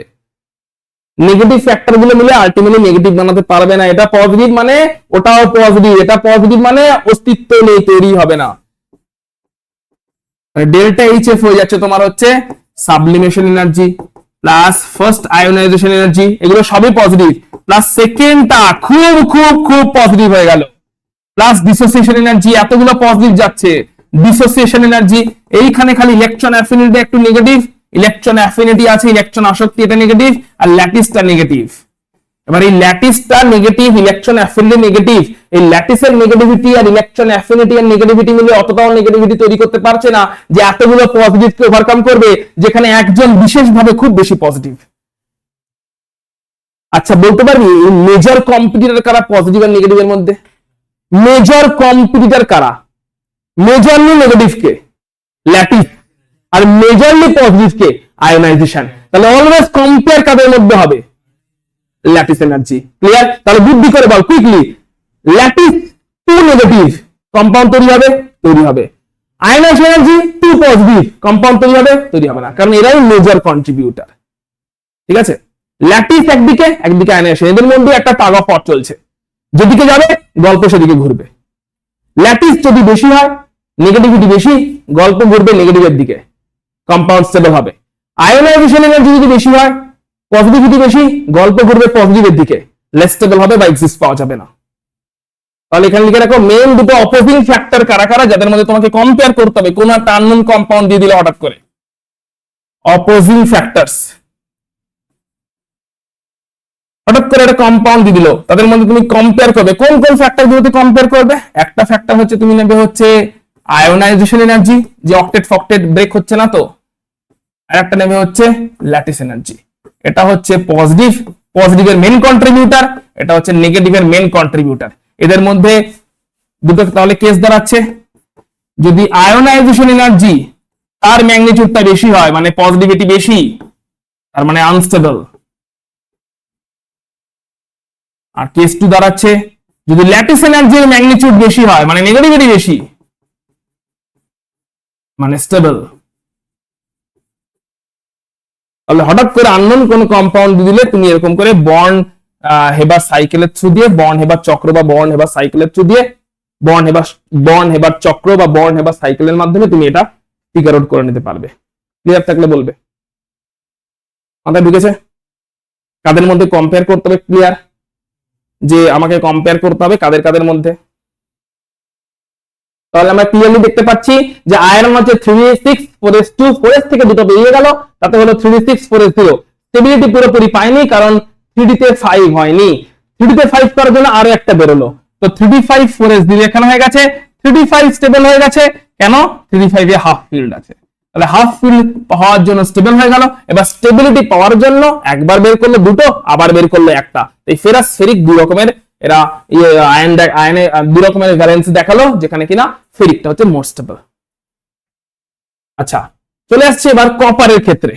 কপারের দেখ একই রকম ভাবে 310 4s1, প্রথমে বেরোবে 4s1 থেকে।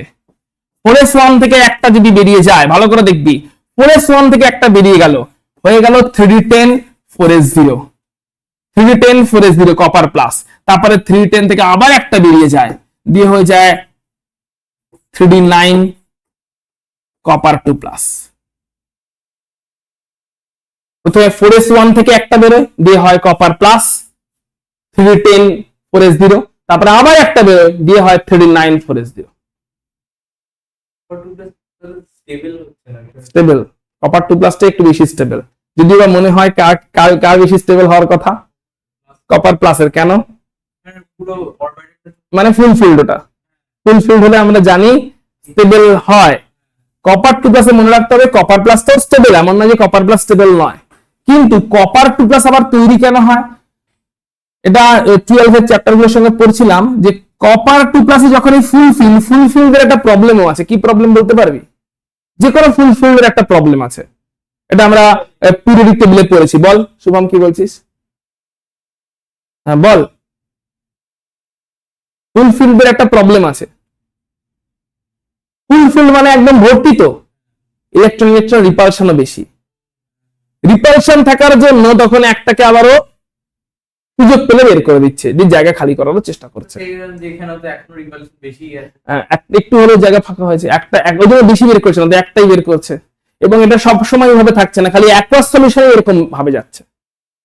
এমনি অবস্থায় কিন্তু যদি বলিস অ্যাকুয়াস সলিউশন নেই, গ্যাসীয় অবস্থায় কপার প্লাসই বেশি স্টেবল থাকবে, কিন্তু অ্যাকুয়াস সলিউশনেই আরো একটা ইলেকট্রন বের করে দিচ্ছে, স্টেবিলিটি আরো বেশি পাওয়ার জন্য, রিপালশন একটু কম করার জন্য, যে 3d9 হয়ে যাওয়ার চেষ্টা করছে। মানে জলীয় দ্রবণের মধ্যে কপার সালফেট, জলীয় দ্রবণের মধ্যে কপার চেষ্টা করছে আরো একটা ইলেকট্রনকে বের করে দিতে। তাহলে এরা বলো ভ্যারিয়েবল ভ্যালেন্সি দেখাচ্ছে কি দেখাচ্ছে না? কনফিগারেশন করে পরপর লিখে নাও, লেখা হয়ে গেছে। কনফিগারেশন করে লিখে নাও। কপার হচ্ছে তাহলে 310 4s1, একটা ইলেকট্রন বেরোলো 4s1 থেকে, কপার প্লাস হলো 3d10, এটা স্টেবল হওয়ার কথা ছিল, কিন্তু এখান থেকে আরো একটা বেরিয়ে গেল, যে 3d9 কপার 2 প্লাস। এগুলো হচ্ছে আমাদের ভ্যারিয়েবল ভ্যালেন্সি, যেখানে একজনই দুটো তিনটে করে দেখাচ্ছে। লাস্ট কনসেপ্টটা পড়ছি, হেডিং দিবি ইনার্ট পেয়ার এফেক্ট বা নিষ্ক্রিয় ইলেকট্রন জোড়। লাস্ট কনসেপ্ট আজকের ইনার্ট পেয়ার এফেক্ট বা নিষ্ক্রিয় ইলেকট্রন জোড়। কিউপ্রাস, এটা হচ্ছে কিউপ্রাস, CUPROUS, কিউপ্রাস আয়ন, এটা হচ্ছে কিউপ্রিক আয়ন। হেডিং দিবি ইনার্ট পেয়ার এফেক্ট বা নিষ্ক্রিয় ইলেকট্রন জোড়। ভালো করে দেখবি নিষ্ক্রিয় ইলেকট্রন জোড় বা ইনার্ট পেয়ার এফেক্ট কারা। মনে রাখবি 5s and 6s, এই দুজন, এইখানে যে ইলেকট্রন গুলো থাকে 5s2 6s2, এই যে ইলেকট্রন গুলো, এরা হচ্ছে একদমই রিঅ্যাকশনে অংশগ্রহণ করতেই চায় না। এদেরকে বলে নিষ্ক্রিয় জোড় বা ইনার্ট পেয়ার। কেন? এরা হচ্ছে রিল্যাক্টেন্ট টুয়ার্ডস বন্ডিং করতে প্রচুর এদের অলসতা। রিল্যাক্টেন্ট টুয়ার্ডস বন্ডিং, বন্ড বানাতে প্রচুর অলসতা। আমরা কি পিরিয়ডিক টেবিলে দেখেছিলাম ইনার্ট পেয়ারদেরকে? পিরিয়ডিক টেবিল পড়ার সময় পড়েছিলাম, ডায়াগোনাল রিলেশনশিপটা পড়েছিলাম, কর্ণ সম্পর্ক। ঠিক আছে, এটা বলে দিচ্ছি তাহলে। ল্যান্থনাইট কন্ট্রাকশন পড়েছিলাম পিরিয়ডিক টেবিলে, ল্যান্থনাইট কন্ট্রাকশন, ল্যান্থনাইট সংকোচন, এফ কন্ট্রাকশন বা এফ সংকোচন, যেটা পড়েছিলাম তো। বেশ, তাহলে কোন কোন ইলেকট্রন গুলো মনে রাখবি? 5s আর 6s। এবারে 5s আর 6s ইলেকট্রন গুলো এতটাই নিষ্ক্রিয় থাকে, ওরা বন্ডিং এ পার্টিসিপেট করতে চায় না। 5s আর 6s ইলেকট্রন গুলো এতটাই ইনার্ট, এতটাই নিষ্ক্রিয়, ওরা বন্ডিং এর মধ্যে পার্টিসিপেট করতে চায় না। চলে আসছে এবার টিনের কনফিগারেশনে। টিনের কনফিগারেশন বলছে, ভালো করে বুদ্ধি করে বলবি, 5s2 5p2। এবার দেখ টিন কোন গ্রুপে আছে, তাড়াতাড়ি বল। গ্রুপ 14 এ আছে টিন। গ্রুপ 14 এ দেখ পিরিয়ড 5 টিন পাবি। এবার গ্রুপ 14 এর স্টার্টিং এ কে আছে? গ্রুপ 14 এর একদম স্টার্টিং কে? গ্রুপ 14 এর স্টার্টিং হচ্ছে কার্বন। কার্বনের 2s2 2p2, হ্যাঁ কিনা? কার্বন হচ্ছে 2s2 2p2, গ্রুপ 14 এর স্টার্টিং। তাহলে কার্বনের ভ্যালেন্সি কত? 4। তাহলে এই গ্রুপ প্রোটিনের বাকিদের ভ্যালেন্সি কত হওয়ার কথা?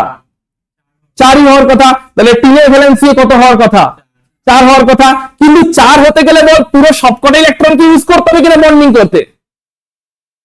ভ্যালেন্সি 4 হতে গেলে 4টে ইলেকট্রনকে ইউজ করতে হবে কিনা বন্ডিং এ, তবে তো গিয়ে ভ্যালেন্সি 4 হবে। কথা হচ্ছে এই দুটো ইলেকট্রন কি ইউজ হয় না এরা ইনার্ট পেয়ার? এরা তো ইউজই হতে চায় না বন্ডিং, এরা তো নিষ্ক্রিয় জোড়। বন্ডিং এ যদি ইউজই হতে না চায় তাহলে বুদ্ধি করে বলবি Sn2+,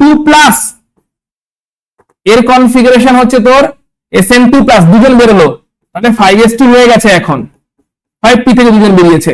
আর Sn4+, যেখানে কিনা 5s ও বেরিয়ে গেছে 5p ও বেরিয়ে গেছে, কোনটা স্টেবল?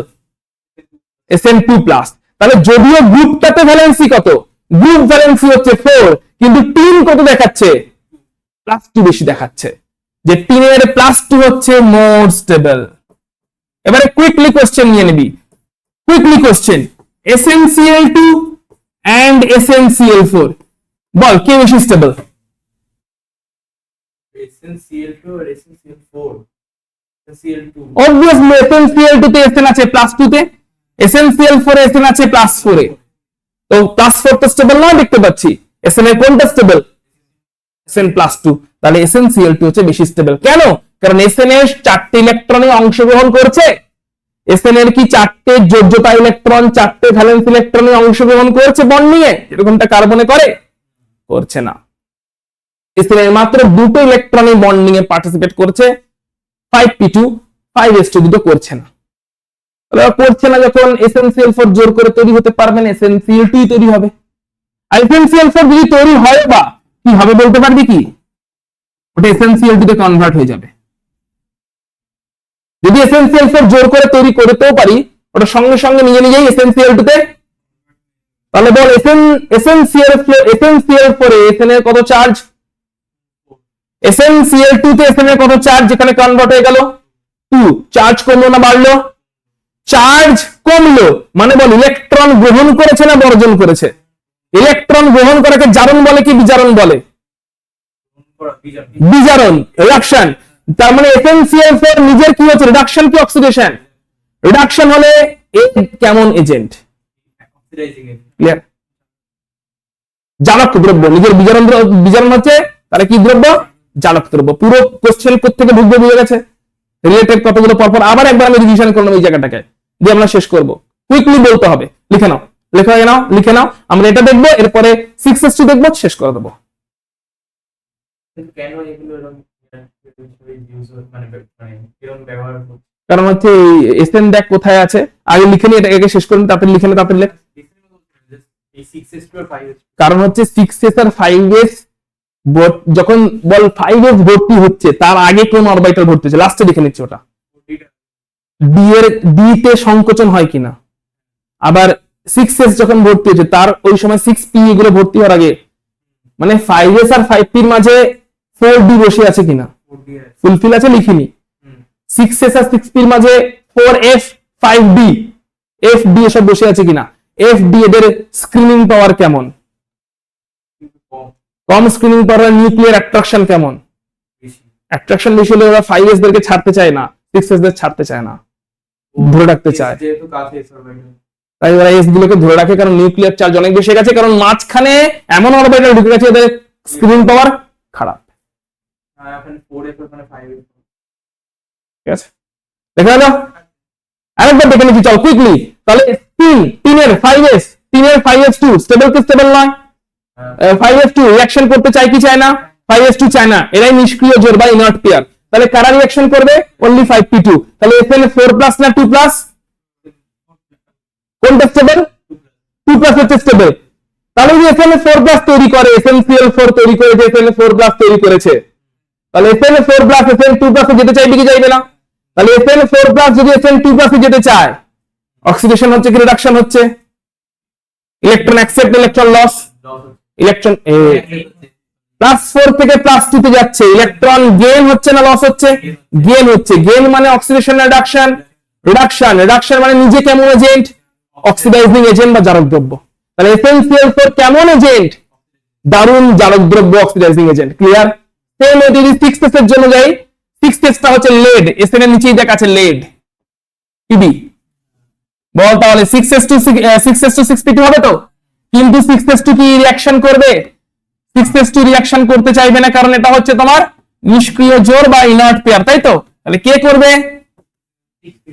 তাহলে Pb2+ হচ্ছে তোমার 6s2 6p0, এটা স্টেবল না Pb4+ স্টেবল? অবশ্যই 2+ stable. Again question, PbCl2 PbCl4 কে স্টেবল?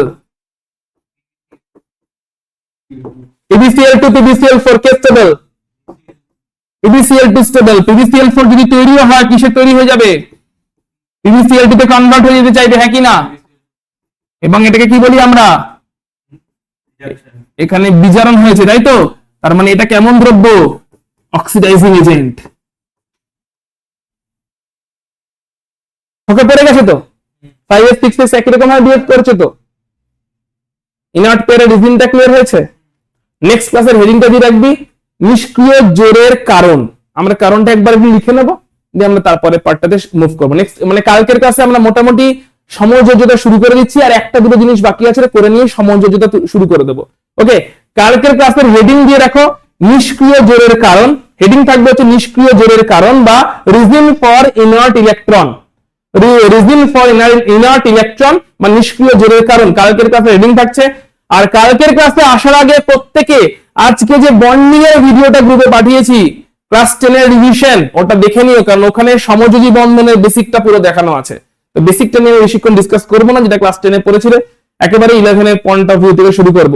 তাই আজকের ক্লাসের যেটা ভিডিওটা গ্রুপে পোস্ট করেছি, যেটা সন্ধ্যেবেলা 7:30 দিকে লাইভে আসবে, ওই ভিডিওটা অবশ্যই দেখে নেবে, এবং ওই ভিডিওটা দেখলে তোমার সমযোজী বন্ধন বা কোভ্যালেন্ট বন্ডিং এর বেসিকটা ক্লিয়ার হয়ে যাবে। কালকের ক্লাস করতে তোমার বুঝতে সুবিধা হবে। এটা এক নাম্বার।